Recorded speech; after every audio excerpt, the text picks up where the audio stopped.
Hello and welcome to the Matt's Movie Reviews podcast. I am your host, Matthew Perkovich. This is episode number 614. Out now on digital and on demand is Social Media Monster, a documentary that delves into the exploits of self-proclaimed journalist and activist Matthew Burdick and his impact upon the citizens of St. Joseph, Missouri, with whom he has embarked in an online flame war. A fascinating insight into the lengths people will go to for online infamy and the lack of consequences for internet trolling. Social Media Monster also marks the latest film from director Peter John Ross. Peter, thank you so much for joining me today. No problem. Thanks for having me.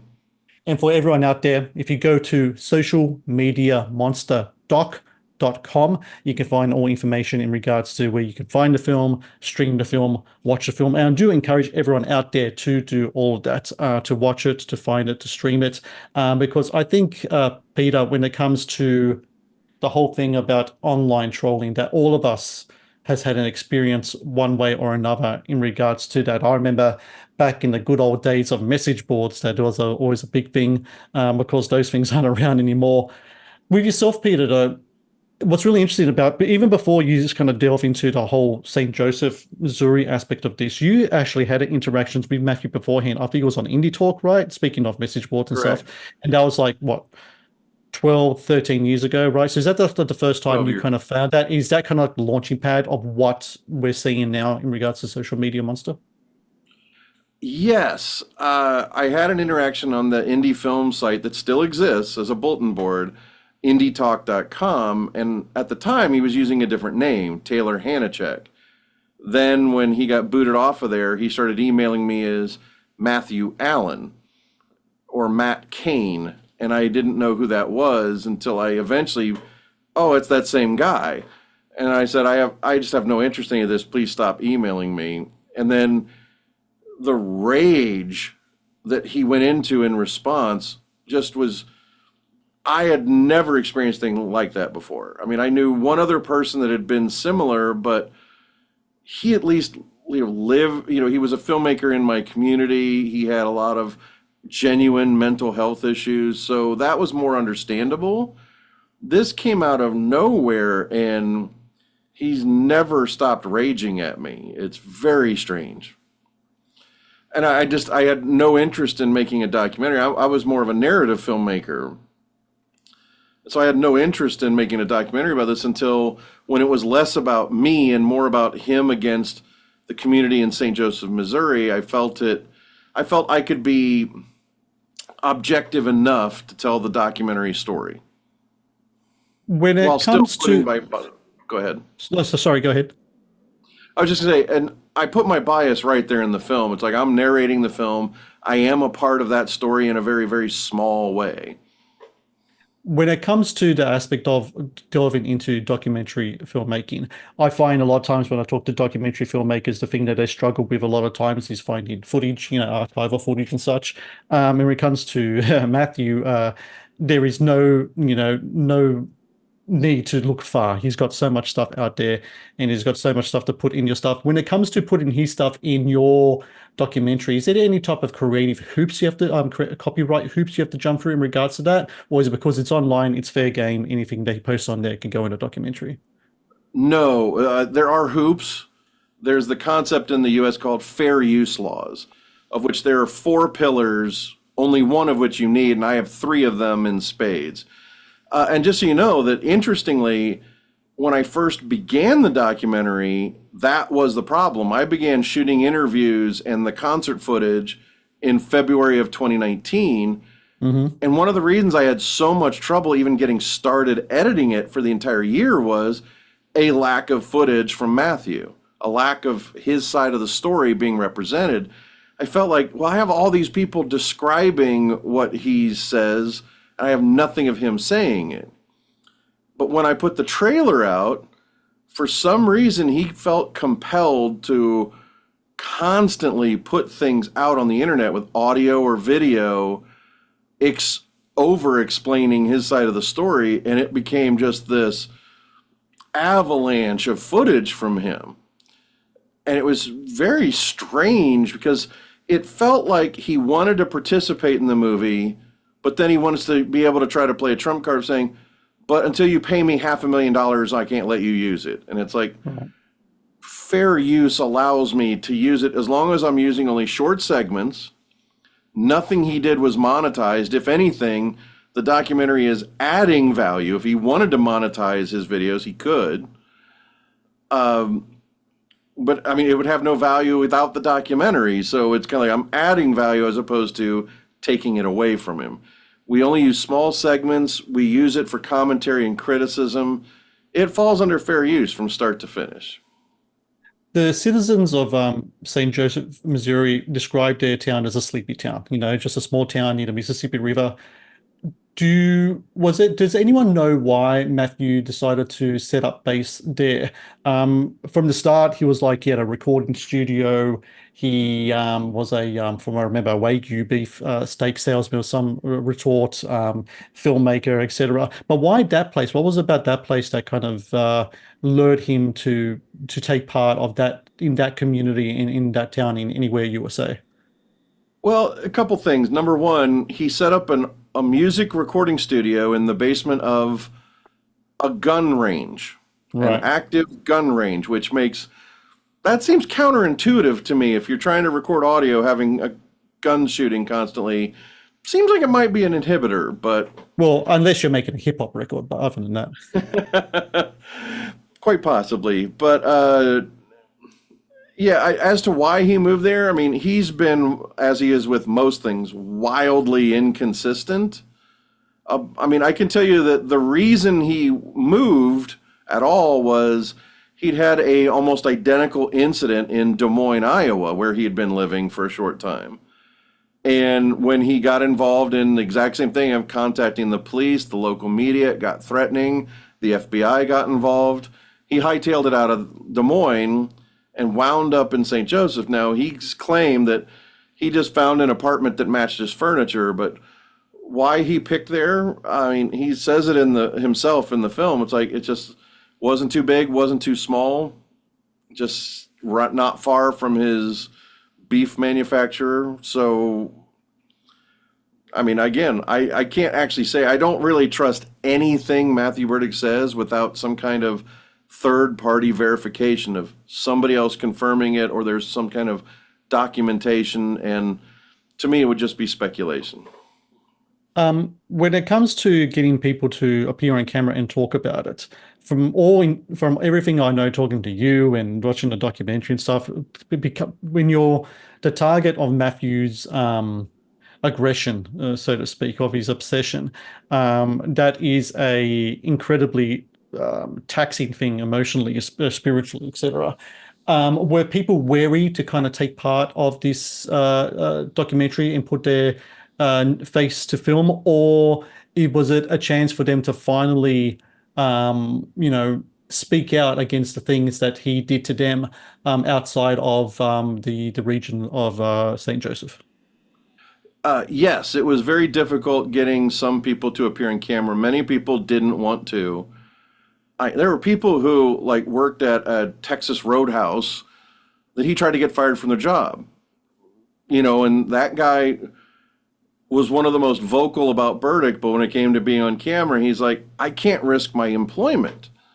So he refused to be on camera, even though he talked to me extensively, gave me screenshots to use in the film, but didn't want to appear. So yeah, it was very difficult. But for me, what was really odd about the experience is the band that appears in the film had announced they were doing a benefit concert for the victims of Matthew Burdick. Burdick publicly stated, he implied that he would show up with an assault rifle. Then he directly emailed them saying, I'm going to show up with an assault rifle. And I'm seeing all of this, and I have no idea why I was compelled, but I packed up my gear and drove 10 hours away to film the concert and film interviews. Now, when I set up the interviews, it's like I found all these different people from the story that agreed to be recorded. So there was the concert Saturday night, and then Sunday from like 9 a.m. to 9 p.m., I was filming interviews almost nonstop. And the most fascinating part was half the people knew each other, the other half had never met the other people. And it was the most profound experience I've ever had as a filmmaker, ever. because it felt like an AA meeting. It's like, as they were telling me their story, I was like, I felt that way too. It's like, Mm.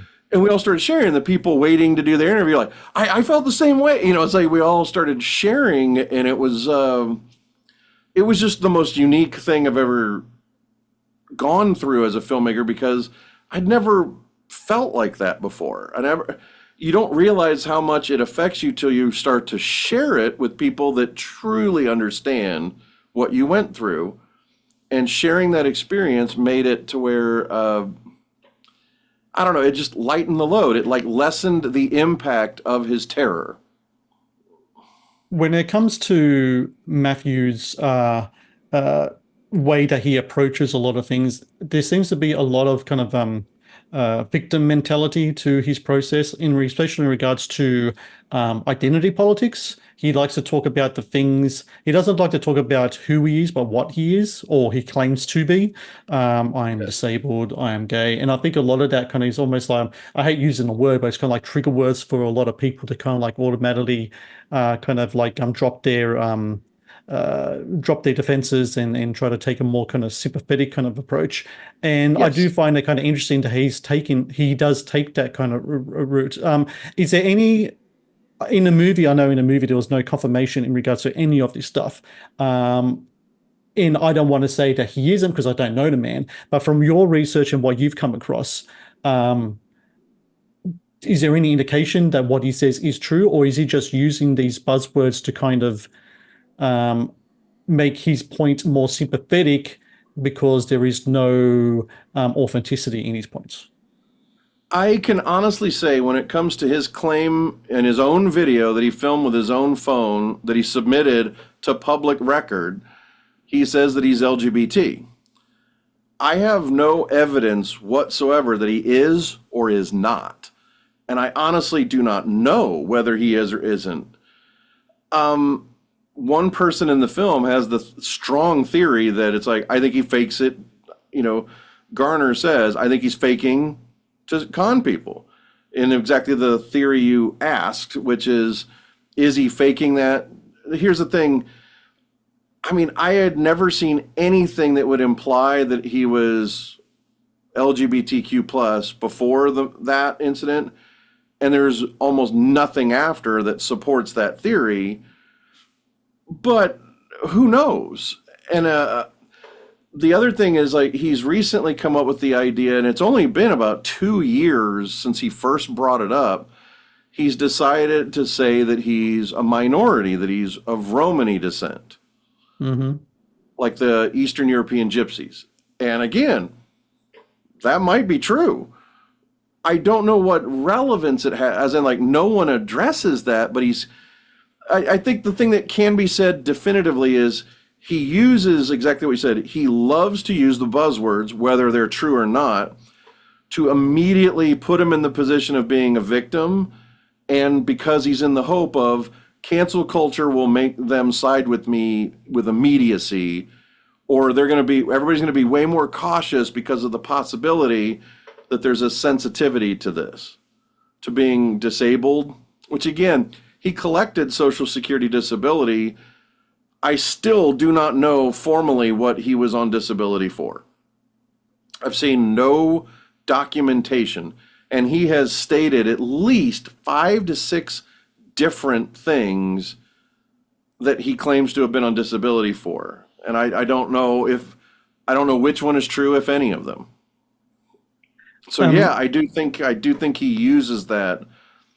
He really, I mean, one thing you could always say is this man is not dumb. hmm. He does dumb things sometimes, but he is very intelligent.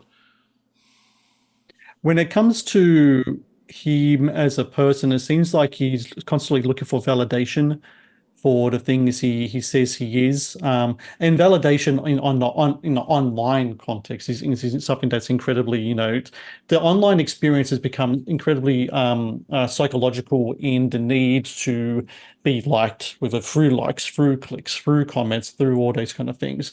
What I find interesting about Matthew is that a lot of the times when he addresses himself, he puts his accomplishments first before anything else. I am this, I am that, I've taken part of this, I've taken part of that.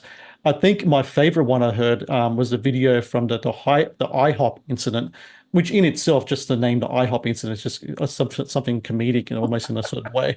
But the one where he keeps saying to them, "Look, I'm just famous. I'm the guy who exposed the Flint water crisis," which I think we all know is not true, and things like that. That's just an incredibly odd way to pronounce yourself to the world in that way, because I don't think I've met anyone outside of trying to get like a job maybe to proclaim But themselves that way. What's your kind of your take on that? Do you think he does that because maybe he's trying to, I don't know, sell himself as much as trying to sell other people? I think it's a combination of things. I think there's just a complete disconnect from normalcy in terms of human interaction. Even in a job interview, you say hello before you start saying, "I used to work here and did this." Hmm. So it's a little odd. Um, and I don't think he has any self-awareness to a certain degree of how off-putting he is and how off-putting he comes off in those regards. But yes, 100% I'm with you in that it seems to me like his desperation for validation, which is kind of his primary driving force, is validation. He wants to be important, he wants to be loved, but he doesn't want to return the favor to a single person or thing. At least not that I've seen. Even his own family is very, very, very, very secondary, like they don't matter. Hmm. I mean, he seems to show very little. The few times he's done things like posted pictures of his family, it seemed to be more in response to me having said what I just said. Because he wasn't doing it before, so he just started all of a sudden whenever somebody's brought up that. I mean, I've said before, what terrifies me most is the guy has children. He has a son and a daughter, and it's like they're invisible. It's like most parents I've seen are all about their kids. Their social media is nothing but look at what my kid did. And you wouldn't know he had children in most cases. I mean, that's changed a bit of late, but that's out of that very criticism, so I don't know how valid it is. But as for why does he constantly say that he's an activist, journalist, and filmmaker when he is none of those things? I'm sorry to say, it's like he's made some YouTube videos, but they're not what I consider films. They're YouTube videos, and that anybody can make YouTube videos, and it's fine. There's nothing wrong with that.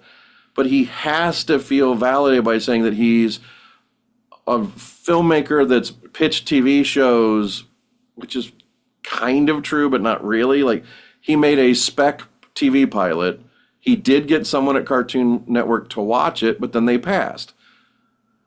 It's a YouTube video that someone at Cartoon Network watched. You didn't make a solicited pilot for Cartoon Network.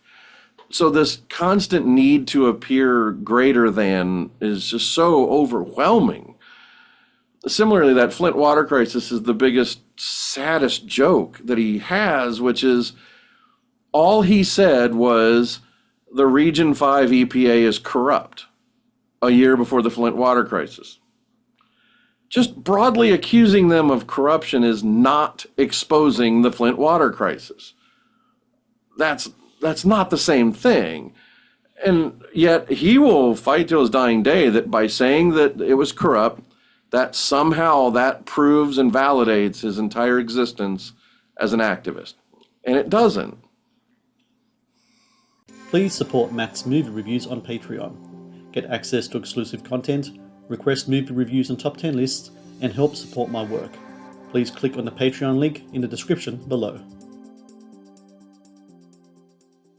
When a lot of people have to deal with obsessions or trolling or threats even online, the surprise is that when they try to go to the law or an authority to help with this, they find how incredibly inadequate the law is in regards to a lot of this stuff. It seems like a lot of people, especially in positions of authority, are way behind. We've had cases here in Australia, for example, like high profile um, uh, people, celebrities, local celebrities, presenters, etc., have committed suicide because of the constant trolling they had. And no matter how many times I've gone to the police, spoken to the platform themselves and everything else, there is no change to what whatsoever to it, and it has an incredibly psychological effect on them and their family, etc. When you speak to the people, his victims, and you yourself are also classified in that category of victim of Matthew's trolling. Were you surprised, or were you disappointed, or were you just like really um, just let down by the inadequate um, need to have these kind of issues addressed in the law? Because the internet's been around for a long time, social media has as well, and it just seems like no one can do anything or want to do anything in regards to people like Matthew. The fascinating part to me is the way it works is basically like this. You want to be disappointed in law enforcement because they're not doing anything. The problem is the word is law enforcement. Right. They're beholden to the laws we currently have, and lawmakers are decades behind on the internet. And even worse, the courts are 100 years behind. I would describe it as law enforcement and lawmakers are very much still in the 20th century, and the courts are mired in the 19th century. I mean, I had police over when Matthew Burdick had threatened my life in a very serious way, verbally threatened me online, and I'm trying to fill out a police report. I had two young officers that had not been out of the academy for very long, and I asked them, how long were you in training? And they said 6 months. And I said, how much of that was spent on cyber crimes? And in 6 months, their total training for cyber laws, social media, 45 minutes. Right. In 6 months, do you spend 45 minutes on your phone? No. No. Do you see the disparity of where we're at as a society? And law enforcement is taught to deal with the real world. And in a lot of ways, they're taught that if it happens online, it's not real. And I can assure you, the courts very much feel that way. Courts feel like if it happened on the internet, it's not real. It didn't really happen. Try telling that to a 16-year-old. If it happened on the internet, it isn't real. To them, the internet is very much more real. Almost all of our business is now online.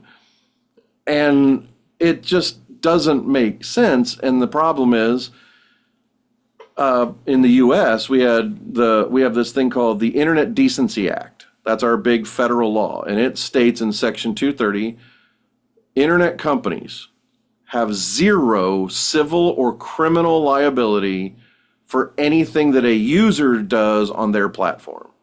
So in other words, Google, Facebook, Twitter, Instagram, YouTube, all of it, if a user does something illegal on their platform, they have zero accountability. None. Not in a civil lawsuit, not in a criminal case. Nothing will happen to them. And then that makes them emboldened because they have no liabilities. Therefore, why bother policing it themselves? So law enforcement is left with no training and then nothing they can do. And the social media companies where this is happening that have the ability to intervene don't have to, therefore they don't. And in fact, the worst part about it is they have every inspiration to not curb that kind of behavior. Because if people are fighting on the internet, what does it cause? Engagement. Right. More people are looking, clicking like, commenting. So they can charge more for advertising when bad things happen to people. So why would they want to curb that kind of behavior when they have no downside to letting it continue?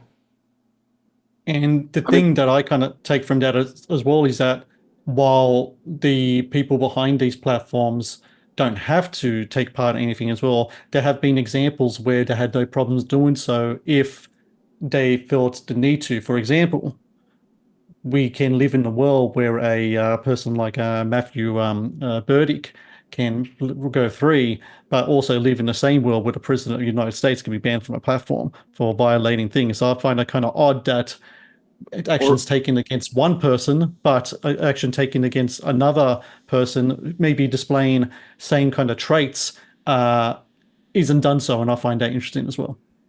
yeah, think about this: is everything from the documentary, Social Media Monster, the vast majority of it was Facebook. He Yeah. was making violent threats repeatedly through private message and public posts. They never even removed those posts. Yeah. Nonetheless, they never gave him a slap on the wrist. Nothing happened to him on the platform. Now, eventually, through having a human contact with someone who worked at Instagram that had a connection to an employee only reporting system, got a team to investigate Matthew, and he was truly banned permanently in 2020. Matthew is not only back on Facebook under his real name today, he's in a pilot program called Bonuses, and Facebook is paying Matthew Burdick money right now. Mm. After threatening to bash in someone's skull with a baseball bat, to throw Molotov cocktails through my window, to blow up my car, none of that matters because, hey, we're making money and we're paying him a commission on it. I mean, I do not understand how that level of just apathy on the part of Facebook can go this far. That it's like they have so little caring about the safety of users that they would do what they're doing right now. It's horrifying. Absolutely horrifying to see that they not only allow it, they're paying him for it. And by the way, it's not like he hasn't recently used sock puppet accounts to threaten people with violence in 2024 while they're paying him. It's just shocking. It's mind-boggling, and it's not only he's the way that he approaches things in regards to attacking his aggressors is a lot of times he will go to employers or he will go to people associated with them. And then the usual thing will be he'll pronounce himself, credentials, and then he'll say, "This has happened to me because," and then insert identity politic, whatever it is. And then he will say, "I will sue," or "I will this," or "I will harm myself," or whatever. And a lot of time, companies will just say, because they don't want the hassle, just go, "Okay, whatever, we'll take down whatever it is." And this is happening now in regards to the streaming platforms, in regards Yep. to Social Media Monster. Now, Social Media Monster should be, and I've seen the movie, and for everyone out there, I really recommend if you can find it, and well, again, go to socialmediamonsterdoc.com to find it and watch it. It's a movie people do need to see because I think it has what's happening here is a insight into what a lot of people do go through if they're online a lot. And a lot of these companies are getting contacted by him, and even though the documentary fully shows that there are victims of his behavior, and his behavior is very repetitive and in the way that he approaches things, and a lot of times his threats don't go into fruition. He hasn't sued anyone, he hasn't done anything, etc. People are really kowtowing to his threats. So from what I understand, Tubi, Prime, I don't know if anyone else as well, are pretty much negotiated with an online terrorist in a sort of way, right? I mean, the old adage, we don't negotiate terrorists. I think a lot of times the person who is the aggressor is really getting everything that they want while the victim is getting nothing. I think it's a really shitty situation for yourself and for everyone involved in the movie because you just made a movie and you made the truth, and yet the monster in the title is the one that's winning these battles, and it's just really incredibly frustrating to hear, and I'm sure incredibly frustrating for you to live it out on your end. Yeah, we were set to be on Amazon Prime. They had actually selected the film and were gonna, allow it for sale and rental. They were contacted by Matthew Burdick. He publicly stated on Twitter, or X as it is now, that he didn't ask them to take it down. He said, I gave them a choice. I'm either going to kill myself, or they can, if they release the film, or they can yank it. And then they yanked it. And it's like, the worst part about that is like, again, I take suicide incredibly serious. When I was 19, someone I loved very much killed herself. So it's not a topic that you'll ever, ever, ever see me joke about in any form or make light of. But in this case, what I have to say, which is horrible to have to say, is I don't think he's suicidal. I think it's a tactic. And the reason I say that is because of the empirical data. In 2017, there's a police report that backs this up that says he contacted the editor of our local newspaper here in Columbus, Ohio, and said, if you don't write this negative story about Peter John Ross, I'm going to kill myself on the front lawn of the editor of a newspaper. In 2020, he contacted the Greater Columbus Arts Council, and I don't know why this is a difference that means something to him, but he said that he would be at a high risk of suicide if they gave me the grant money that they gave me. So again, it's something he keeps using over and over again because it's effective in most cases. It apparently worked with Amazon, and they're never going to touch the film now because he's made like, I mean, and the thing is, he puts that at the top when the other things don't work of, oh, the film is racist against me because I'm Romani, which the film was shot before he even announced he was Romani. Then he says the film's anti-LGBT, and then he'll say that we are outing his sexuality against his will. The problem being, and it's, again, documented publicly, he wrote an article on his quote-unquote newspaper saying he was the victim of a hate crime because he's LGBT. And then he tried to say online, he's like, well, that was a very limited release for that one time period, and I deleted it, therefore I wasn't out. And it's like, there's also evidence that on Facebook, you published this on Facebook and said, this is the first of many national press releases about the hate crime against him for being LGBT. And yet there are people out there that think, well, we don't want to touch this. This is too sensitive and we don't know. And it's like, how do you combat this? Do you know what I mean? How do you combat someone that is a pathological liar? And I don't know what the answer is because, like you said, we're losing and losing big. And it was really, really, really hard because I thought for sure Tubi was the one, that they were going to ignore his nonsense, that they were going to just, if a lawyer contacts us, which will never happen, then we'll take it down. They didn't even last 18 hours and yanked it. And I don't 100% know what he told them, but he has that litany of excuses. And of course, like you started with, he tried saying copyright, but it's like, that doesn't fly with fair use. Everything in this is incredibly documented as to how it's fair use in every shot and every scene. So, yeah, it's just terrifying because the worst part about it is the victims and targets of his abuse.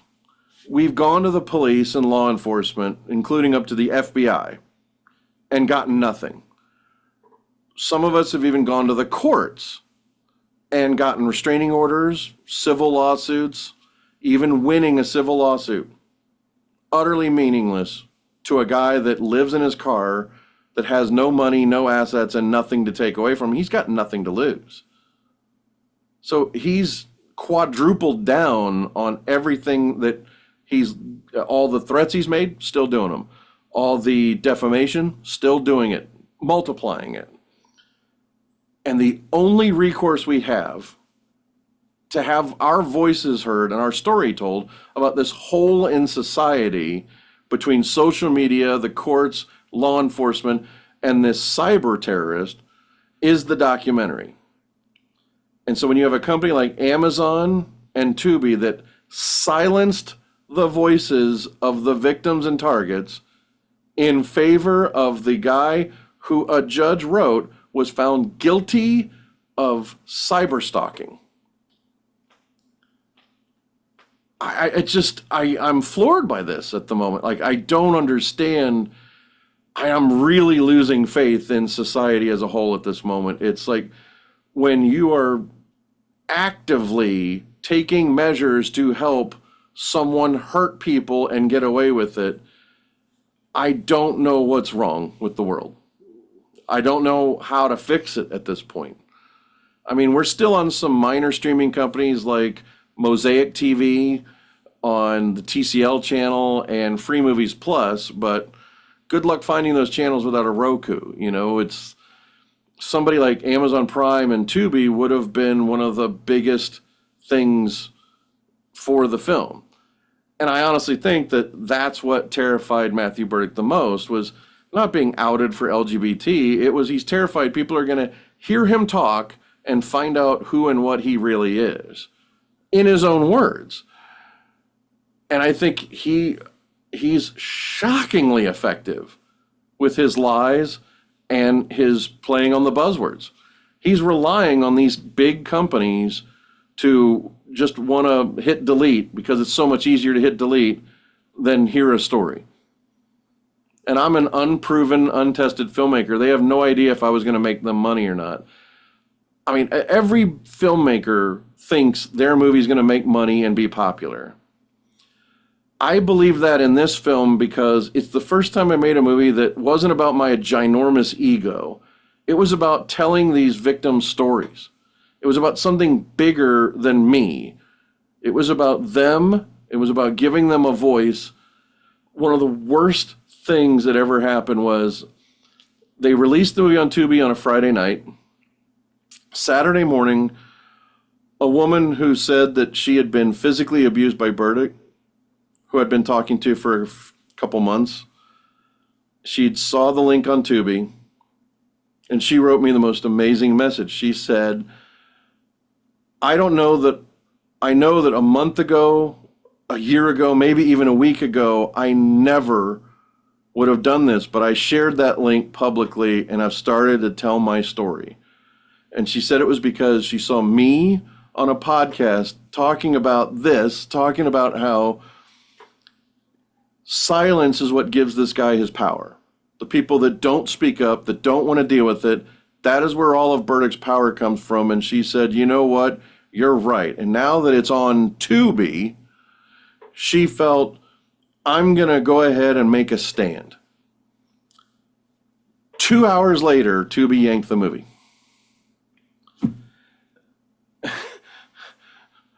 What am I supposed to say to a victim like that? What am I supposed to do when I can't tell their story, when I can't get it out there? And it's because this guy's a better liar. Yeah. I remember listening to a podcast and you were talking about the potential of continuing with Matthew's story in the form of a series maybe or online. You said before that you found out that it was it Des Moines, you said, that he was Moines, previously at the same thing happening there. If a series was to go ahead, will you go back and talk Yes. to those victims and then look into their thing as well? The plan was for either part 2 as like a 2.5-hour movie or as a series of 4 or 5, like 45-minute stories. The plan was to make it like The Godfather Part 2. Everything before and everything after. Right. Like we were going to go into, and the thing about it was we had a co-director because it was going to be parallel stories of me and my life and my struggle to try to do something about this. The fact that I made a stand about this was supposed to be half the story. When Tubi yanked it, and now that it looks like even our distributor might yank the movie. So even those other streaming deals, some of them might get yanked. Because I think he's going to effectively lie to the distributor that, again, the distributor's of the opinion of it's like, we don't care, delete. What if they represent 61,000 movies? What do they care? I'm a nuisance that's not making them money. So hitting delete for them is nothing. So I'm probably going to lose several, like of the 10 streaming deals we have, I'm going to lose 9 of them. Is there any thought? Sorry, go ahead. So when I found out that the distributor is likely to pull the plug on the movie and cancel all our contracts, I have pulled the plug on the sequel/series. I don't have it in me to do it. I mean, I've been working on it for 3 years. Right. and Is I there any don't think I thought can of continue. the Matt's Movie Reviews podcast is brought to you by TeePublic. TeePublic is the world's largest marketplace for independent creators to sell their work on the highest quality merchandise. With over 1.2 million designs, TeePublic is sure to have something you will love. Is there any thought of taking what you have so far and maybe transitioning into a different format, like for example, a podcast series or a vidcast series where you can delve into that stuff, but then also say have a guest to talk about the mental health component, have a Oh, guest to talk about the law again, component. we have already shot interviews with a former United States attorney, with we had scheduled to shoot this summer a congressperson, a lawmaker talking about cyber laws. I've interviewed journalists. We had scheduled to shoot two different psychologists to talk about stuff. I don't know that I can continue at the moment. I mean, maybe I'm just still too raw. Hmm. Maybe I'll change my mind in a couple weeks or couple months. I my OCD might not let me quit, but right now the idea and the thought of it is just too much. Well, It's just way too much. It's the problem I have is on average, because there'll be times where it's like I don't get a call for 2 or 3 weeks, and then in 1 week I'll get 3 or 4 calls. But on average, I get 1 to 2 phone calls or emails a week from someone that's either a victim or a target of Matthew Burdick. And if I can't do anything to significantly help them, I don't know that I can keep taking these phone calls. They're gut wrenching when I get these. There was one night where 2 different women, one in California, one in Ohio, called me on the phone. And it was such an impact that they said they were terrified of Matthew Burdick, just absolutely terrified. But they watched my vlogs on this, and it made them feel better. And it makes me want to continue, but if that's all I can do, I can't justify the amount of time and effort I put into making a documentary, because I have to pour my heart and soul into it. It has to eat every free moment of my time and every waking thought to make a documentary like I did. I can't half-ass it. That's just not in me. So I don't know that I can do that if there's no outlet. And again, it's never been about money. I could give a shit about money. Pardon my language. What I want is to be able to tell this story and put a spotlight on it. And if that spotlight is only going to be a handful of very difficult to find streaming platforms, I don't know that I can warrant the amount of time that it would take, the energy and effort, and to do that and have only heartbreak at the end might not be worth it to me. And I would rather fixate on something else like my other program, Cinestudy, where I'm giving away free raw footage and doing projects to help educate people that from like rural schools and inner city schools that don't have a video program. Doing something to help people like that might become my focus instead. I just don't know that I can continue this. It's like this film means everything to me because of what it did for me as a human being. I have fundamentally changed as a man making this movie. I used to be arrogant and full of myself. And I don't ever want to be like that again, especially when you have that comparative scale, when you see what that ego unleashed can do on someone's psychology. When I see that with Burdick, it's like, I do not want to be like that. I don't want to ever be at a point where I'm so insensitive to everyone around me and what they want and need that it's changed me deep inside, and there's no going back. But can I keep working on this if it's not going to be effective? And I don't know the answer to that at this moment. Right now, I would say the answer is no. But check back with me in a week or two and see how I feel then. Like, I will say, I've been in quite a deep depression this past week. Hmm. One of the psychologists that consults in the film called me and he said, "This is not a call as your friend. This is calling as therapist. I Hmm. need to know how you're doing." And we talked. And the most interesting thing about it is the only little bit of joy I got this week was I edited one of my mini documentary vlogs, and that is the only joy I've experienced in the last week was editing and creating.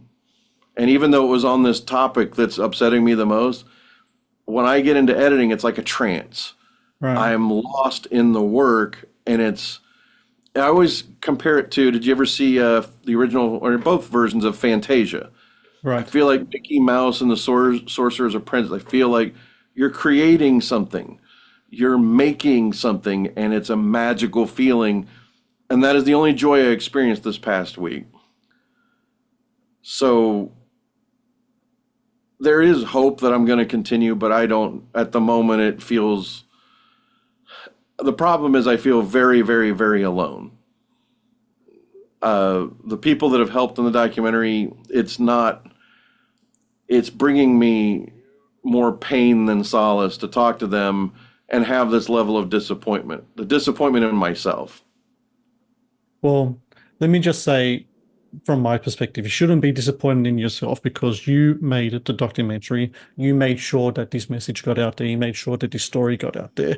You are doing your part. So I just want to first off say that don't be disappointed in yourself. I reckon you should look at this, even though right now it's a lull, it's a dark place. Just remember that saying that after the darkest night comes the dawn, right? So I want you just to keep that in mind. And I want you also to keep in mind that, here I am on the other side of the world talking about your movie. Okay. And because we're doing that because you made the movie and you put that story out there and I saw the trailer. I was like, got to watch this movie. I watched the movie. I got to talk to Peter, and here we are. We're talking. And also, just if that is any validation or indication of just what you have done so far with the film, I want you to take that to heart. And I want you to take that as a positive. And if you don't go ahead with any more stuff, I just want to say that's okay. You're not letting anyone down because you took a big step that a lot of people didn't take, and you put this movie out there. And the thing about films, like art, is that they're forever. And even though right now, like the cowards over at Tubi and Prime aren't showing it, it's out there. And sure enough, whenever someone is going to have a problem like with Matthew, because let's face it, I think Matthew's going to have problems with everyone because Matthew is a problem just in himself. They're going to know about this movie. They're going to find a trailer. They're going to seek it out and they're going to watch it. And I think just in doing that alone, you should be really proud of what you put together here. And for everyone out there, again, social media monster doc.com. Go to the website, find out where you can watch it. If they, and if it comes down to even Peter that people want to watch it in the car and they reach out to you, I really encourage you to say, "Hey, here's a link to a private, screening, and you watch it yourself." I really recommend you go about I've doing done that. that about I've done that about 30 times this past week. I mean, and that's and if even that means that those 30 people and then those 30 people talk to 30 people and 30 people and onwards, I think that's the power that this documentary has. And just myself just watching it, I think it's really incredibly. It not only is it brave in regards to indicate it's a good movie. I mean, you've really done a great job here, and just in regards to the editing, because I know when you watch documentaries, there's so much footage you can get, and you're trying to put it together. It's almost kind of like a puzzle piece, right? Editing's like that, especially in a documentary, and to make it so flow the way that it does, and make sure that it's on point, and that we listen to everyone's perspective and everything else. I think you just did a great job here. So everyone out there listening, social media monster. You've all had one in your life, but now find the great white troll of them all here. And Peter, I just want to say congratulations to you once again. And like I said, wherever your decision is next, just know that you did this. A lot of people say they want to do a film, you made the film. Okay, and not only that, you kind of like, even though right now it feels like you're on the losing end, you're like Rocky in Rocky 4, when he went for that big swing and he cut the Russian. Okay, that's what you've done here. Okay, so be proud of that. And yeah, look, thank you for your time today. Thank you for your movie. It's been a pleasure. Thank you so much. Thank you for watching the Matt's Movie Reviews channel. Please subscribe for more reviews, podcast interviews, and exclusive content. Also, if you would like to request a review and support my work, please join my Patreon via the link in the description below.